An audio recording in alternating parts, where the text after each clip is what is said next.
जो अभी 26 मई को 2025 को जो पेपर हुआ था कॉस्टिंग का बीकॉम वालों का एसवाल और रेगुलर में कैसा क्वेश्चन आया था वो हम लोग डिस्कस करने वाले हैं। उसका सॉल्यूशन डिस्कस करेंगे पहले, फिर उसके बाद हम लोग कॉस्टिंग से रिलेटेड क्वेश्चन करेंगे, कॉस्ट शीट से रिलेटेड। बट ये उनके लिए जिनका 29 मई को एग्ज़ाम है वो प्लीज़ इसको देख कर जाए कि कैसे इसका सोल्यूशन करना है। ऐसे टाइप के क्वेश्चन आने के चांसेस है कॉस्ट शीट का। चलिए देखिए कैसे करेंगे। क्वेश्चन हमारे पास दिया हुआ है, इसमें यहाँ पे ओपनिंग स्टॉक दिया हुआ है और साथ के साथ हमारे इस साइड पे क्लोजिंग स्टॉक दिया हुआ है, लेकिन यहाँ पे ओपनिंग लिखा हुआ है तो ओपनिंग को ठीक कर लीजिएगा, ये गलत है। इसको हम लोग ठीक करेंगे, कैसे ठीक करेंगे चलिए देखते हैं। इसको हम ठीक करने के लिए क्या करेंगे, यहाँ पे हम लोग क्लोजिंग वर्ड लिख देंगे, यहाँ पे लिखेंगे क्लोजिंग, ठीक है। तो ये हमारी क्लोजिंग कैपिटल हो जाएगी। चलिए जानते हैं, आगे चलते हैं। परचेज ऑफ मटेरियल ठीक है, डायरेक्ट वेजेस से ठीक है, पावर, ये सब सारे के सारे क्या होते हैं, ये हमारे डायरेक्ट खर्चे होते हैं, ठीक है। मतलब कुछ फैक्ट्री के कॉस्ट ऑफ, जैसे रॉयल्टी फैक्ट्री में दी जाती है, cost of special design factory का एक्सपेंस है, पावर जो है फैक्ट्री में यूज़ होता है। डायरेक्ट वेजेस हमारा आएगा परचेज ऑफ मटेरियल और कैरेज ऑन मटेरियल लाने का खर्चा होता है। मैंने आपको बताया था इससे पहले वाली वीडियो में, मैंने कॉस्ट शीट को बहुत अच्छे से एक्सप्लेन किया था। वहाँ पे मैंने बताया था परचेज ऑफ मटेरियल का पार्ट होता है कैरेज ऑन मटेरियल, जो भी इस पर खर्च होता है लाते वक्त वो सारा उसी का पार्ट होता है।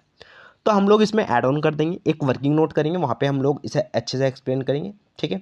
चलिए हम लोग क्या करते हैं, सबसे पहले opening stock of raw material लेते हैं 2000 और प्लस करते हैं परचेज ऑफ मटेरियल, ठीक है, एंड देन माइनस करते हैं closing stock of raw material 18,500। तो देखिए हमारे सामने क्वेश्चन दिया हुआ है, इसका सोल्यूशन मेरे आपके सामने है। जैसे ये रहा सोल्यूशन, हमने क्या किया, रॉ मटेरियल ले लिया, opening stock of raw material 2000 ले लिया, परचेज ऑफ रॉ मटेरियल ये वर्किंग नोट से निकालेंगे, ठीक है। कैसे निकालेंगे नीचे बता दूंगा। हम लोग कुछ नहीं करेंगे, परचेज ऑफ रॉ मटेरियल में कैरेज ऑन परचेज जो है वो हम लोग ऐड कर देंगे, ठीक है। कैरेज ऑन मटेरियल ऐड कर देंगे, बस आ जाएगा आंसर। फिर closing stock of raw material हम लोग माइनस करने वाले, ये हमारा आंसर आ जाएगा। फिर इसमें हमारे पास डायरेक्ट वेजेस दिया हुआ है, जैसे कि यहाँ पे देखो डायरेक्ट वेजेस 1,20,000 दिया हुआ है, तो हम लोग 1,20,000 क्या करेंगे, डायरेक्ट वेजेस ले लेंगे, ठीक है। तो वो हम लोग 1,20,000 लेने वाले हैं, तो देख लीजिए 1,20,000 ले लिया डायरेक्ट वेजेस हमने, और ये हमने प्लस किया, ये आ गया हमारे पास। अब फैक्ट्री ओवरहेड में क्या क्या चीज़ें आएंगी ध्यान दीजिएगा। फैक्ट्री ओवरहेड में बच्चे सबसे पहले हम लोग उठाएंगे यहाँ से पावर, पहला उठाएंगे पावर, फिर रॉयल्टी, रॉयल्टी जैसा प्रोडक्शन होता है तो उस पर दिया जाता है, ठीक है। प्रॉफिट पे जितना भी सेल्स होगा, जितना प्रोडक्शन होगा उस पर हमारा ये फिक्स होता है। कॉस्ट ऑफ स्पेशल डिज़ाइन का खर्चा है जो फैक्ट्री में होता है, ठीक है। तीनों फैक्ट्री एक्सपेंस है। साथ के साथ रेंट दिया हुआ है फैक्ट्री का 7,000। टेलीफोन एक्सपेंस के बारे में कुछ इन्फॉर्मेशन नीचे दी गई है, जरा नीचे स्क्रॉल करके नीचे आते हैं, ठीक है।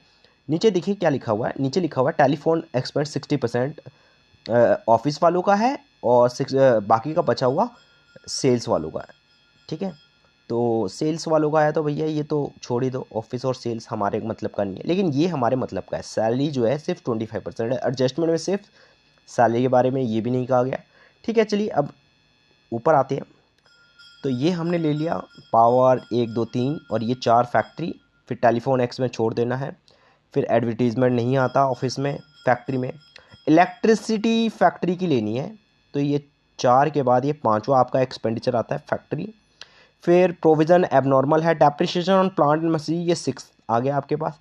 डिलीवरी जो होती है वैन की वो सेल्स में की जाती है, काउंट की जाती है, 6 हो गया। फिर उसके बाद सैलरी, सैलरी में कहा गया था बेटा, सैलरी में कुछ पार्ट जो है वो आपका ऑफिस फैक्ट्री का था, ठीक है। तो फैक्ट्री में से 25% ले लेंगे और स्टैब्लिश एक्सपेंस है नहीं, और फैक्ट्री का डेप्रिसिएशन और फर्नीचर है ये ले लेंगे, ठीक है।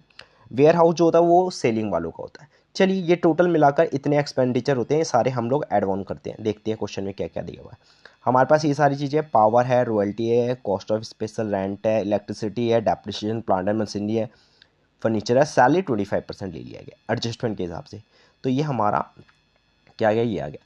दूसरा स्क्रैप जो होता है वो हमेशा माइनस करते हैं, मैंने पहले भी आपको अपनी लास्ट वीडियो में बताया था इंपॉर्टेंट कॉन्सेप्ट में कि स्क्रैप सेल जो होती है वो या तो वो फैक्ट्री ओवरहेड में से माइनस की जाती है, या तो आप परचेज ऑफ रॉ मटेरियल में से यहाँ से आप माइनस कर सकते हो, ठीक है।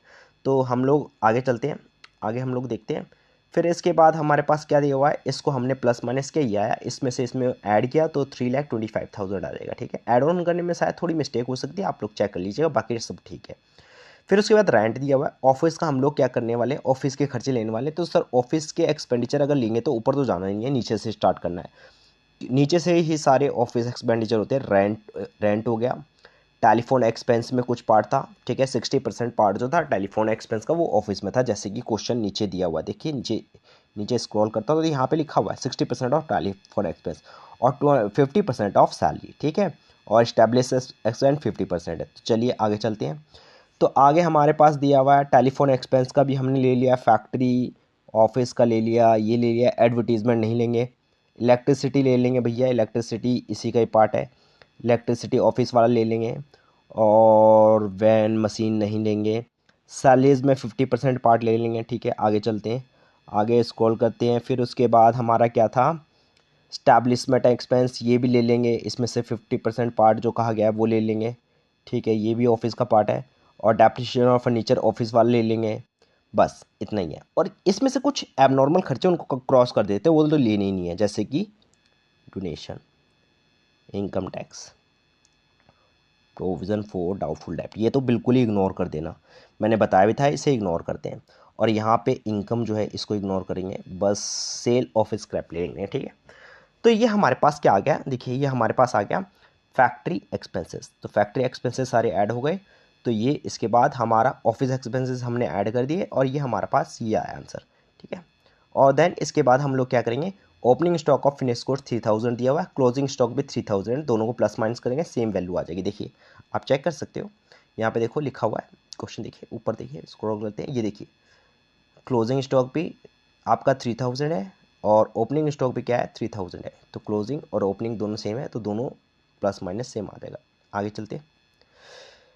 फिर उसके बाद सेलिंग वाले खर्चों पे आ जाएंगे। सेलिंग और डिस्ट्रीब्यूशन वाले खर्चे कौन से, एडवर्टीजमेंट है, एक तो एडवर्टीजमेंट है, एक टेलीफोन एक्सपेंस है, और एक आपके पास डेप्रिसिएशन ऑफ वैन है, और सैलरी 25% है, और स्टैब्लिशमेंट एक्सपेंस 50% है, और रेंट ऑफ वेयर हाउस, ये सारा ले लिया। तो ये आ गया हमारे पास, कॉस्ट ऑफ सेल आ गई है और ये सेल्स दी हुई है। तो इन दोनों का डिफरेंस जो होता है वो 1,17,550 हमारा ये आ जाएगा प्रॉफिट, ठीक है। चलिए देखते हैं, ये एक बार नोट कर लीजिए, मैं स्क्रॉल कर रहा हूँ सर, ठीक है, आप लोग नोट कर सकते हैं, या आपको पीडीएफ चाहिए तो मैं यहाँ पे लिंक दे दूँगा, उससे आप डाउनलोड कर लीजिएगा। ये देखिए आराम से स्क्रॉल कीजिए,